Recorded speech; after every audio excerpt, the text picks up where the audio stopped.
In the 1950s, there was a revolt against British colonial forces in Kenya called the Mau Mau uprisings. Thousands of people were killed during this revolt. Thousands were maimed and tortured. The Mau Maus, a guerrilla group which started a campaign of violence against white settlers in the early 1950s. The colonial regime eventually put them down after a lot of bloodshed. Kenya didn't actually gain its independence until 1963. Anyway, this is what William Hague, the Foreign Secretary, has recently said. Quote, "I would like to make it clear now, for the first time, on behalf of Her Majesty's government, that we understand the pain and grievance felt by those who were involved in the events of the emergency in Kenya. The British government recognises that Kenyans were subject to torture and other forms of ill treatment at the hands of the colonial administration. The British government sincerely regrets that these abuses took place and that they marred Kenya's progress towards independence." End quote.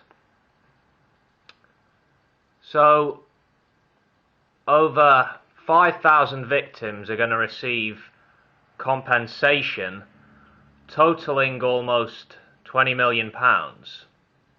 Victims have been fighting for compensation for years now, so this has to be a very significant moment in history for Mau Mau veterans. The British government maintains that it can't accept legal liability for the actions of the colonial administration in Kenya.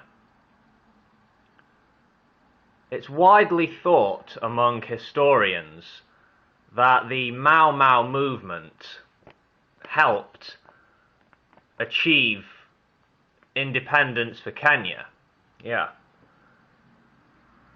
Kenyan resistance to British imperialism isn't something which just sprang up in the middle of the 20th century.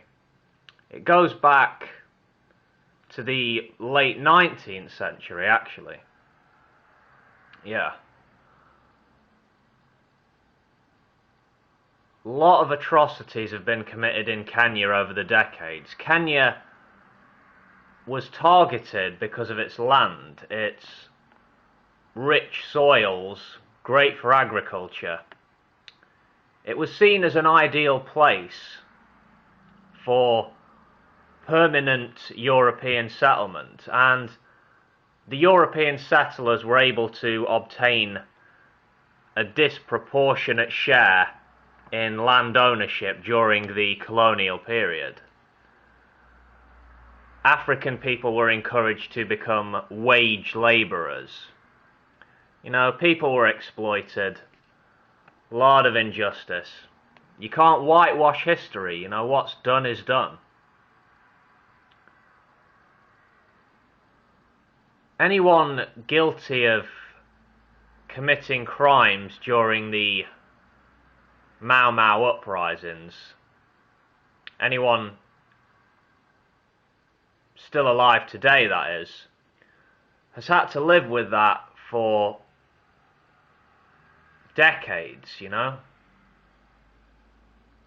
Possibly carrying around feelings of guilt and shame for, 60, 70 years? But I suppose there are those who've just tried to make excuses for the brutal things they've done, tried to excuse their actions so they can look themselves in the mirror and not feel self-loathing.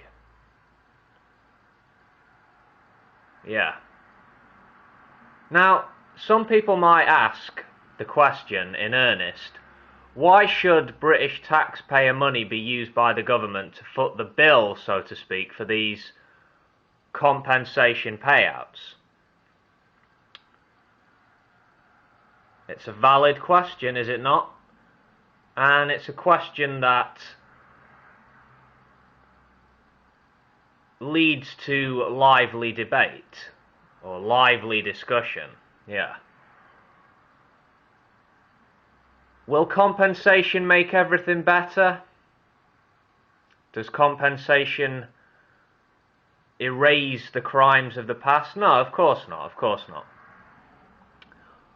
What I feel is far more important than compensation is recognition of the truth, acknowledgement of historical events.